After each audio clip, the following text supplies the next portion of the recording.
Thank you, Mr. Moderator. And I want to thank everybody for calling in and waiting patiently to share their comments and their concerns and comments about the project and their support also. I think what I wanted to start off with is nobody is saying this project shouldn't move forward. It's how it moves forward and how the money is spent. But today I want to thank everyone's participation in the hearing. I want to thank staff for being here late. Frankly, I really can't contain my disappointment with this draft business plan. It's clear to me that it's based on fiction. It's all smoke and mirrors, trying to buy 2 more years of life. I guess I shouldn't be surprised. Every business plan that I've seen to date has been built on misleading or outright inaccurate information. It has not ever been attained. I'm done. This has to stop. If we weren't constrained by the current global pandemic, I would schedule more hearings to really dig into the questions raised by my colleagues today. I would really like to talk about the culture problems of an organization that seems hell-bent on building an electric train, whether or not it's good for California. We have got to get real about this project before it gets too late. In a different situation, I believe we should discuss ways to change the organizational structure of the authority. This project should be managed by a department directly answerable to the agency secretary and the governor. Its success and failure should directly reflect on the administration, not on an unaccountable board.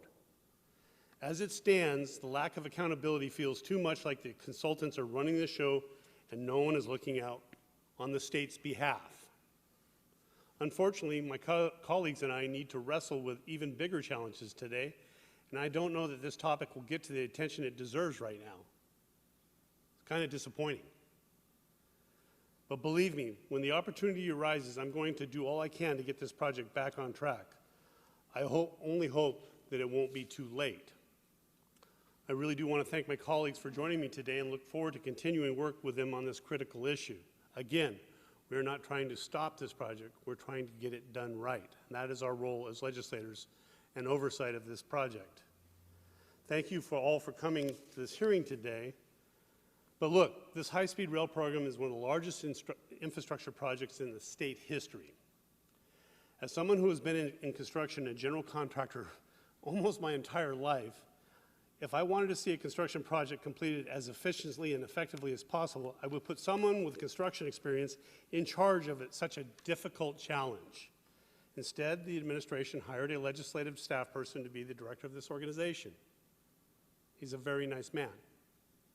It is clear that they hired this person not because he can ensure that the project is built well and the state's money is being spent the best way possible.